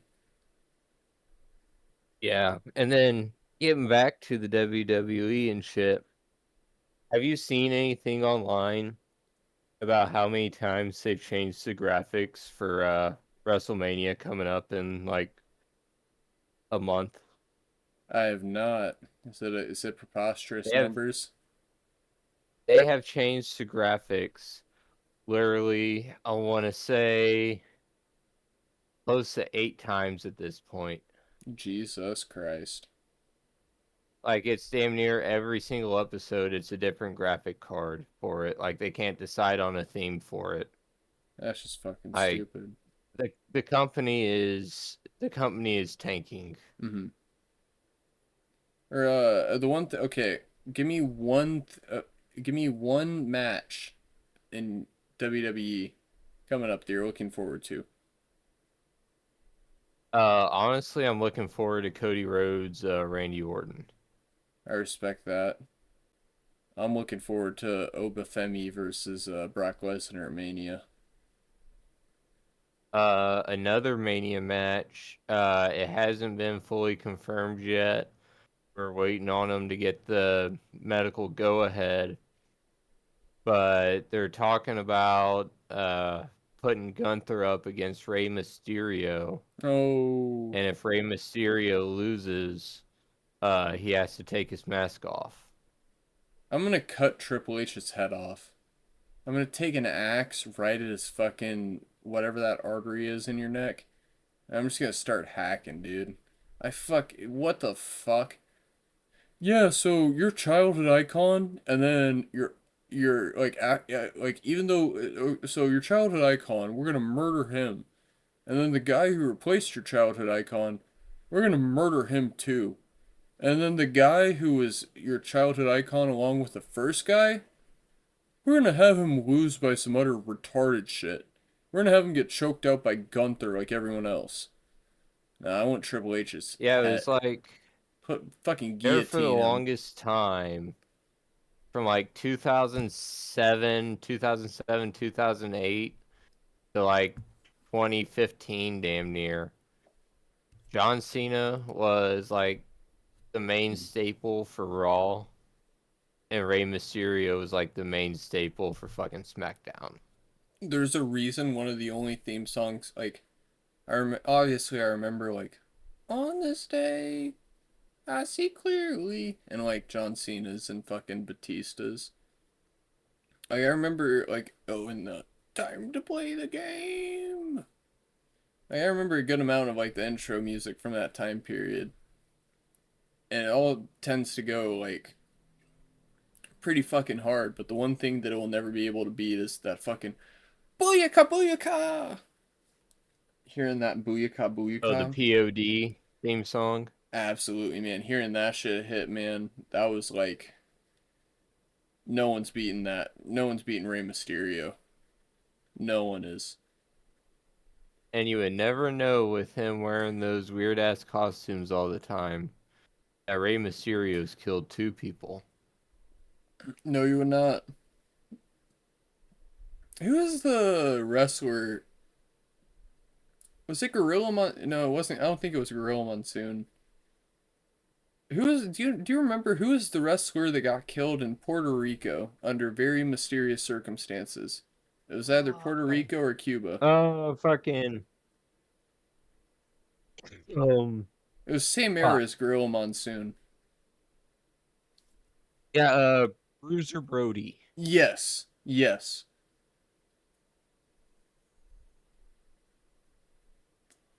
Have you seen the Dark Side of the Ring on him? Yes. All those are so fucking good. Shout out Vice and Dark Side of the Ring. You guys put out an amazing product with that one.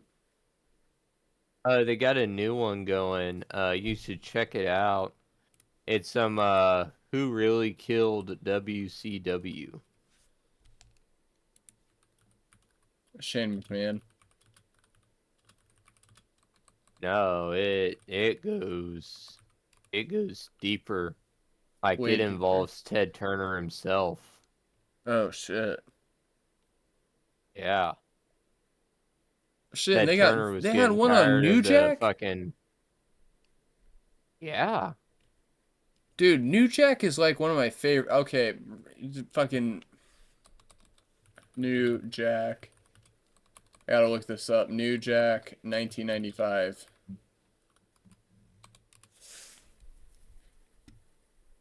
There was a fuck. It was like a fight that New Jack had in 95 or 96 that was just absolutely like it got him in a stupid amount of trouble for him. Like this match in Oh, are you 95. talking about the one? It was at a indie show. He was facing off against this local guy because his original opponent he was supposed to face canceled last minute. Uh, Kid said he was over 18 so he could wrestle. It was actually 17. Went to New Jack in the back, asked him to blade him because he hadn't done it before, and it pissed New Jack off, so he like cut him deep as shit with a medical scalpel and like damn near killed the kid. So I went and looked up New Jack, and it says I'll have to go and research this more afterwards. But what I'm reading right now, it shows that he used to he used a fucking knife on the kid during the match and got sent to jail. One of the gods. Yeah, it was an actual medical scalpel. Jesus Christ. Fucking gnarly, dude. Fucking WWE, ECW, all the alumni. One last question I got before our awards here to close out the podcast. Who do you think is the most concussed wrestler of all time outside of Chris Benoit? Kurt Angle. Kurt Angle. Of Yeah. all time, though? Because I feel like he had a pretty, like, he was in pro wrestling Well, for a good no, while, but he didn't do that many matches, I no, felt. I'm changing my mind here. I forgot about somebody. Mick Foley. Mick Foley. Dude can't even sneeze or Yeah, blow that his nose without getting a concussion at this point. doesn't it also make his eye pop out of its socket whenever he sneezes. Sometimes. I remember watching that fucking like he did like a Kardashian style show with his family. I remember I watched that on the network. Fucking Mick Foley. I agree with that. I had to go with Mick Foley or New Jack. One of the two. New Jack's been around so long, been playing indie shows so long, doing those indie death matches. That motherfucker can't have more than 2 brain cells going. Well, that's the thing. You said WWE wrestler. New Okay. Jack was never hired by the WWE because Vince McMahon didn't want him because of the liability he posed. So just across all companies then. Then yeah, it'd probably be New Jack. It'd probably be New Jack. I'd say him Yeah. or fucking Superfly Him or Mick Snuka. Foley. Yeah, Superfly Snuka. A lot of good options. Shit, one second. Fucking. All right, one of the last segments we got here playing for tonight, Caleb, is we got Fields to the Chiefs in the NFL free agency signing. On the surface, it doesn't seem like too much. Chiefs lost Minshew, so they're going for another backup QB to fill the void. But we got to keep in mind Mahomes tore his ACL at the end of last season, and all reports indicate that he isn't really rushing back too heavily to recuperate from said injury. Um, yeah, how do you feel about Fields under Bieniemy, and do you think that his development will allow him to be a Matt Flynn style backup quarterback where he's getting consideration to be a starter in the league? I don't even think he's going to get Matt Flynn type consideration. I think after what we've seen him do, there in like in San Francisco for most of the year. Who am I thinking of? Used to be the Patriots quarterback before Drake May. Uh, Jones. yeah, Mac Jones. I feel like he's going to be on that sort of Mac Jones level possibly, because you got to look at all the quarterbacks that Eric Bieniemy's worked with over the years, and just how many of them have turned out successful. I mean, of course, you have the clear one everybody's going to point out with Mahomes, And but then less obvious, Jalen Daniels. yeah, Jalen Daniels. Whenever he was there in Washington with the Redskins for a bit, helped out Jaden Daniels. Although you couldn't really tell this year. Granted, this year was just kind of a bad year for him injury wise, so you got to give him the benefit of a doubt there. Especially sophomore year in the league, correct? Oh, best. Yep. Daniels will be Yeah, so Daniels. His sophomore year was this year. Had the injury. Be coming off of that this season. and there is such a thing as a sophomore slump in the NFL. We've seen enough of it to where we can confirm like it's a real thing. Like it's a thing that happens in the NFL with quarterbacks. I want to say the only exception would be Mahomes, Mahomes, but at the same time, you gotta look at the weapons he had on that team at the time. Burrow. Yeah, Burrow. Burrow made. Granted, Yeah, he got injured his rookie he year. he pretty much just had his true sophomore year because like he made like he's only played what 2 years where he didn't like miss a majority of the season. Rookie year, injured something. Played all of his second year. Hurt something his third year. Missed like half the season. Played the other half. And then this these past 2 years. This year he got injured. I'm pretty sure last year he got injured too. Could be wrong on that. Sure, no. Oh yeah. He got injured early in the season last year, and it was the same sort of situation as this year, where Bengals have six to eight losses. They need to win out to make the playoffs, and then Joe Burrow loses in like his first 3 games, and it's just like, yeah, I'm the quarterback, but I can't do everything, man. We just need help. I think he just needs to get out of Cincinnati. I think that would be the best for his career. I think it'd be the best for everything related to his fucking life, man. Cincinnati's a shithole. Yeah, they're not going to give him an O line. He just needs to move on. Yeah, they're never gonna give him an O line, and they're never gonna give him a proper coach. They're gonna stick with Zach because since Zach Taylor made the Super Bowl with him, they're gonna stick with him for fucking a decade and a half.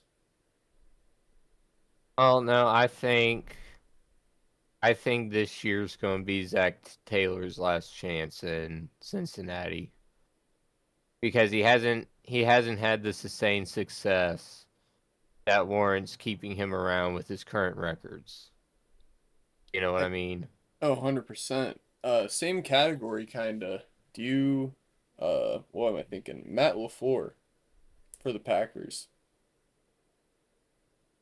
Matt LaFleur, he's one of the guys. He's one of the coaches out there where yeah, he's able to get to the playoffs every year. It seems like he just can't get a win in it. So Mm-hmm. I think I want to say he's got 2 years left on his deal with the Packers. I could be wrong there. I'm not the most in touch with coaching contracts just Yeah. because they get fired so often. It's hard to keep track of it all. Um, I think uh, if he doesn't get a playoff win this coming season, it's going to be based on how they do the following season, whether he's gone or not. Mm-hmm. Like if they miss the playoffs in the 2027 through 2028 season, um if they miss the playoffs, then he's going to get fired. Oh, I'd say even if they miss the playoffs this year, he's probably going to get fired. Mm-hmm. But he needs a postseason win. He needs to prove to the Packers he is the coach for the job. I absolutely agree with you. My one thing, or the only issue I really have with fucking LaFleur is that he's been on the hot, like he was on the hot seat this year.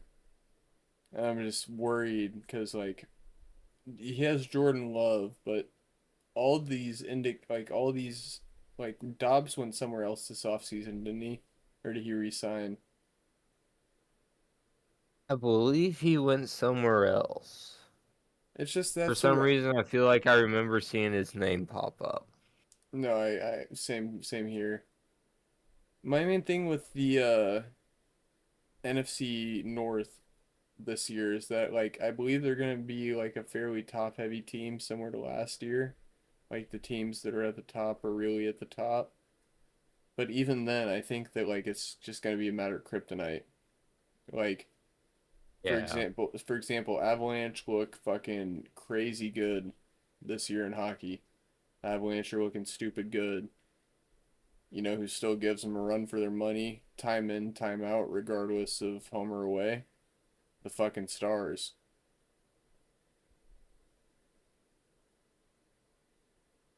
And like I had a point, dude. I'm not even gonna lie. I had a point there, and I've like I mumbled a little bit too much. Forgot my fucking point with that whole bringing that up.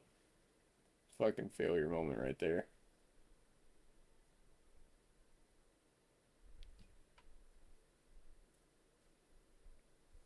Yeah, both of those games are still tied too. You mentioned the Stars and the Avalanche, and I had to pull it up and check to see how my bet was doing. Yeah, fucking still 1-1.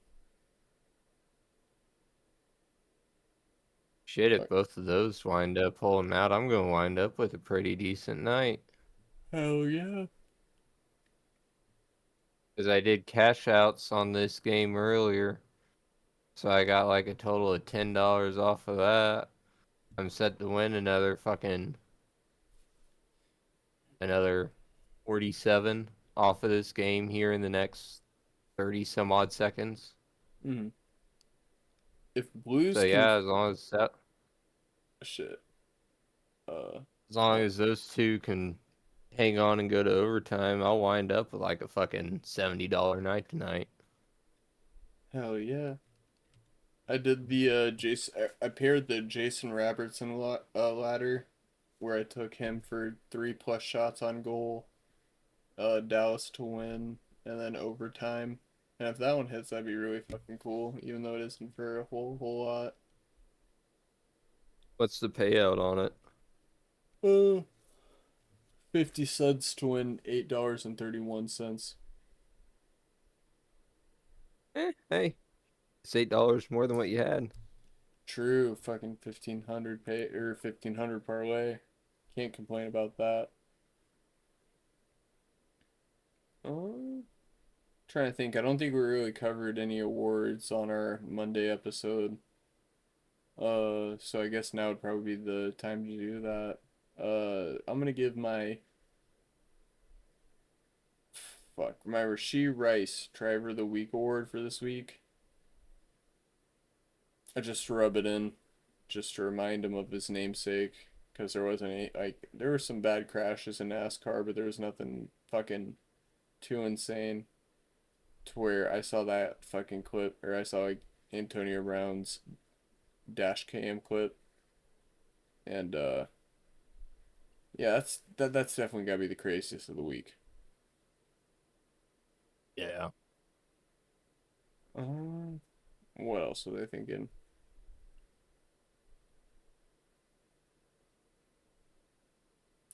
Shit.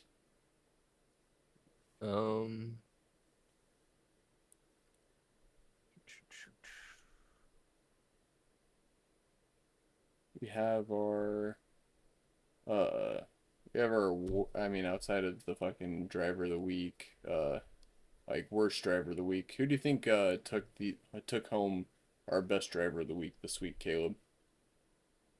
Just the winner? I'm gonna have to, yeah, the winner, Denny Hamlin, I Mm, believe it was. Uh, like he's had a lot of shit going on recently. His parents' house burnt down, like all that shit. mm-hmm. He announced that he's more than likely going to retire after next year. So, I think he's got to get at least one. And if I can catch him off guard on the fucking Skrillex wheel, like if I could catch that motherfucker off guard on this fucking Skrillex wheel, I could 100% just get the motherfucker to poison himself.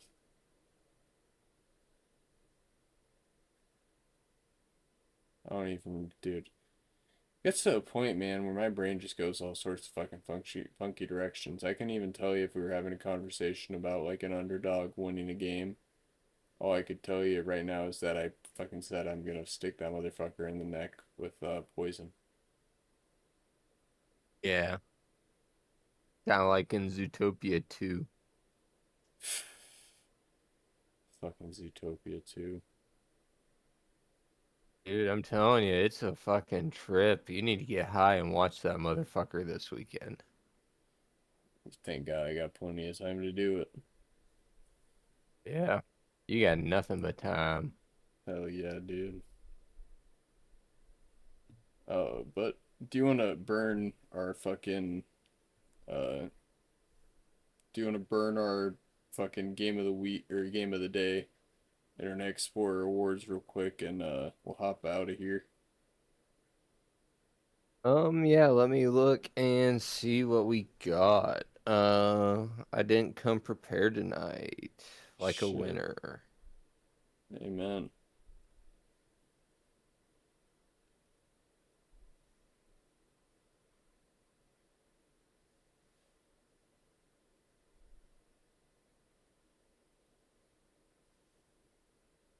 I think our Joe Biden award of the week, this week needs to go to Andy Reid. I agree. What are these like the decisions he's making from a business standpoint make no fucking sense. All right, then I got my Internet Explorer game of the night. Let's hear it. Tonight we're going to the round of 32 between Gonzaga and Indiana. Hell yeah. Uh, Adam Morrison, the co-national player of the year, uh, was just an absolute fucking scoring machine. Well, not really. Kind of a quiet night for him. 14 points. Uh, his teammate JP Batista uh, had 20 points and 9 rebounds, both of them for Zaga. Uh, Robert Vaden for Indiana. He kept the Hoosiers in it. He went absolutely nuclear from deep. 6 3-pointers and finishing with 20 points. So he only had one made shot within the arc. Mm. Um, Indiana led by 1 at halftime, but Zaga's offense was too efficient in the second half. Zaga wound up shooting over 50% from the field in that second half to wind up winning outright 90-80, punching their ticket to the Sweet 16. Shit. That's a fucking good one right there for Zaga.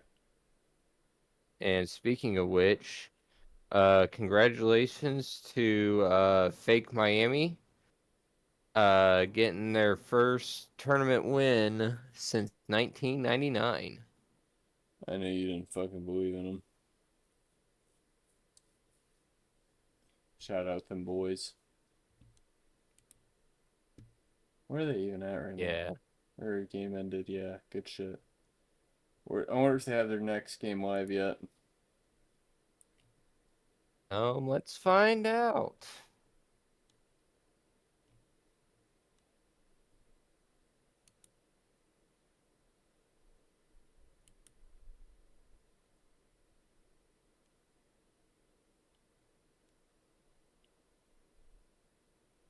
Fuck yeah, everything just updated. I'm up to 117 in the FanDuel. Hell yeah.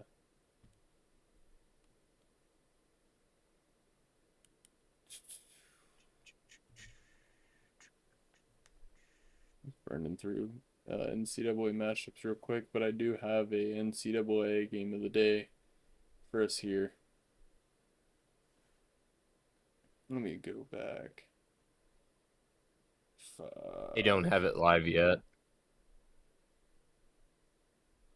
Ooh, we got an early one. Hell yeah. When instantly, if your team goes up by 10, I'm assuming it's for college basketball. Who are you liking for that? For college basketball, go against 10 or go Yeah. up 10. Yeah.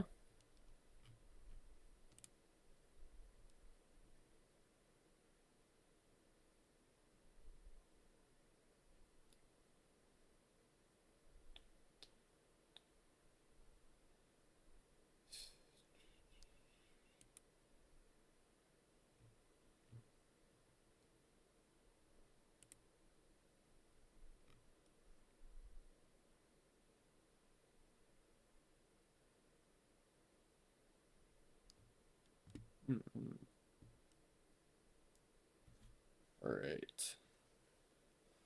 Sorry, I just got fucking sidetracked to high hell there. I don't know what the fuck happened.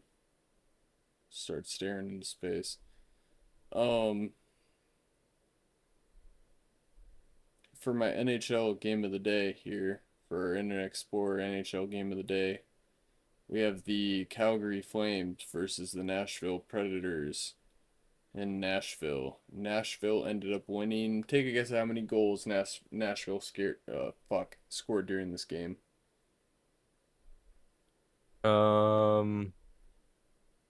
7. 9. Yeah. Yeah. Nashville won 9-4 against the Flames.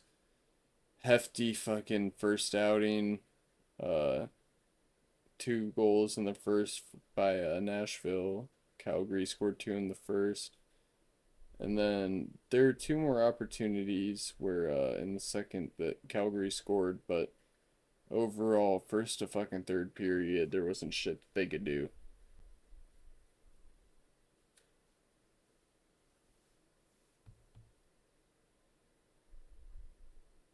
Nice. Sorry, I was doing some research here, and that instant 10, Mm-hmm.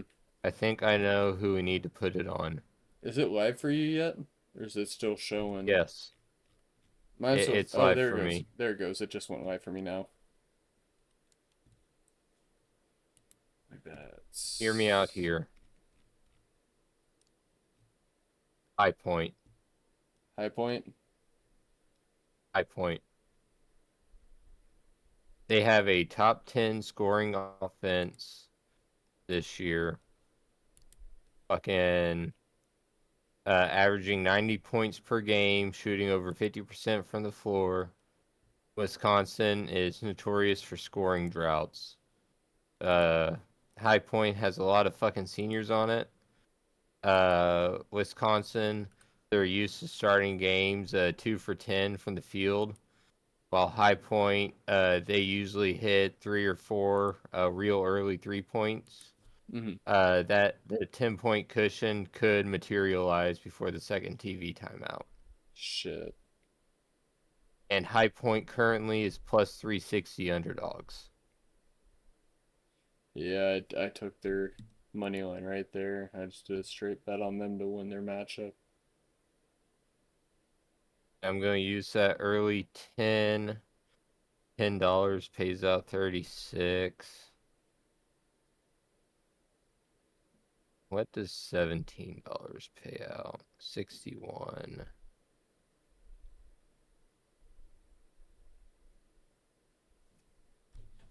Shit. I'll do 7 on it. Get me down to 110. A $7 will win 25. Total payout on it will be 32.20. It's not a bad little flip right there. Not a bad little profit flip right there. I should have added the 4 cents on with it too. Yeah, that would have made a lot more, or that would have made some more sense to it. But correct me if I'm wrong, Caleb. But I think that's about all we got covered tonight here on Midwest Degenerates. Yeah, I think that's it. I think we covered everything. Hell yeah, dude. I mean, shit, we did in pretty good time too, all things considered. Yeah, I mean, granted, we did have to kind of put a segment together on the fly to give the viewers a little bit more entertainment, kind of make it more worthwhile for them. We found a way.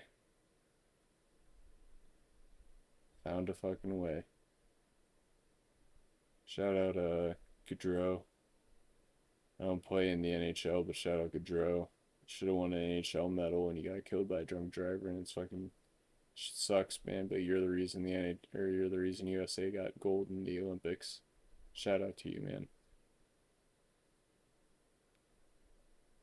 What what brothers was it that got killed in a fucking snowmobile accident? That both of them were in the NHL. Gaudreau brothers. And it wasn't That's who it is. yeah, and it wasn't. Let me look it up. I'm pretty sure it wasn't.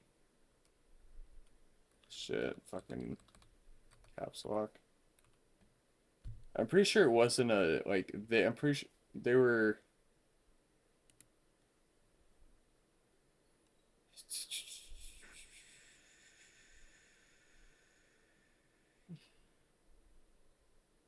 I'm trying to figure out how he died real quick.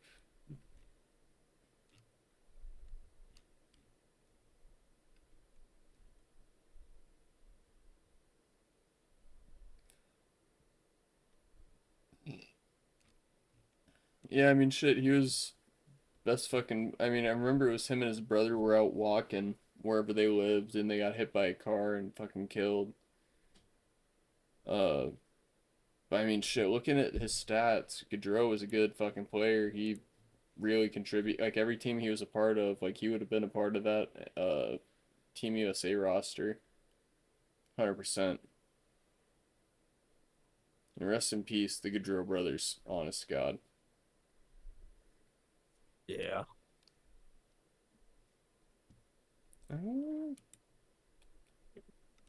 I think that's about all we really got here tonight for you folks. Covered a little bit of everything. NCAA, went in depth in UFC, PGA, fucking NASCAR. Tried to give you a little bit of everything here tonight on tonight's episode.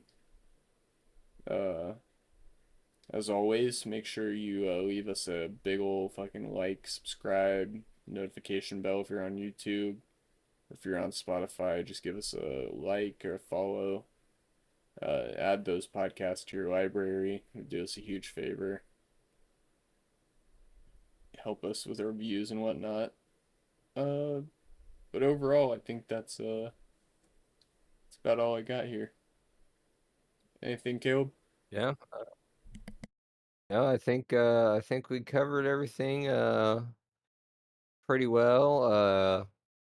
If you haven't gotten your bracket put together yet, I highly recommend doing so.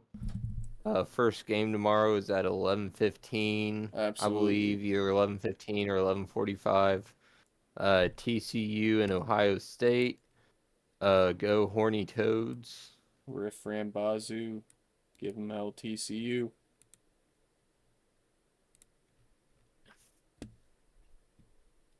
Yeah, can't forget NCAA it really starts tomorrow for everyone. So Yeah, we'll try our hardest to be big on NCAA throughout the weekend or throughout the tourney for you guys as much as we can. I'll plug our fucking uh, bracket challenge here in the description on this video as well as our last one, in case any viewers missed that and want to join up on it. Yeah. Yeah. I switched over to the NIT game between UIC and California. Mm-hmm. There is nobody in the stands.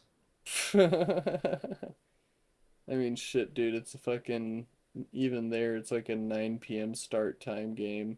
I can't really blame them. It's either 9 or 8:30 right now. It's a late game start. Let's see here. It's 10:41 here out in California. It's 8:41. Mm-hmm. So not too late, I don't guess. But No, and especially like I was looking at AHL games today. The fucking most or like half the Cali teams played their matchups early as shit today. So it's just all around weird. Fucking California West Coast needs to figure this shit out. yeah. Yeah. I think that's about all we got for this week's episode for you guys. Covered everything we really can. I'm gonna make sure to leave it all in a link in the or not a link it or I may put parlay links. We'll see. Maybe just put fucking like straight picks again. We'll see. Uh, but that pretty much wraps up our episode for tonight. Uh, Let me pull this up real quick. They aren't in the call. I was in the call with them a little bit or a couple days ago, or like yesterday or the day before. Yeah, I think that's about all I got for tonight. As always, make sure you leave a like and subscribe to our podcast. Leave a follow on Spotify. Send us your slips that you have hit. If they don't hit, if you have a close miss, we'll take anything we get, anything back our credibility here. I'll plug our March Madness bracket for you guys once again, so our viewers are able to go and make their picks. And yeah, I think that's about all we got for tonight, Caleb. Any closing Yeah. words for you? Just kind of like how we keep pounding, just share out the podcast, put out the word. Amen. We'll try and get y'all an updated date for the Boots on the Ground podcast at Kauffman Stadium. Absolutely. We just got to figure out some logistics first, but I still will definitely for sure be there on opening day. I will not be. I won't be able to make it opening day, but one of those early games in the season, I will be making it out to. Even if it's like, if not opening day, it'll be the 1st of April. Will be that Twins game I go to. Yeah, but I think that's about it we got for this week's episode. Thank you guys so much for tuning in. We'll be back at you guys Monday recapping, or Sunday or Monday, not sure which. We'll be back recapping our UFC parlay, seeing how it went for the podcast this week, covering our NBA and NCAA and NHL picks for the week, NASCAR. Just kind of a nice, good old recap episode with some picks intertwined in between. Don't make sure you don't miss that. Yeah. Yeah, you don't want to miss a thing. Over here, you never know what's going to happen. Absolutely not. We're all over the fucking place. But for tonight, thank you guys for tuning in. Appreciate your viewership. Don't forget to like, subscribe on YouTube, follow. Any other way of supporting on Spotify, make sure you're fucking doing it. And yeah, that's about it. Thank you guys for tuning in tonight, and we'll catch you guys on the flip side. Yep, we'll see you next time. Hell yeah. Peace out.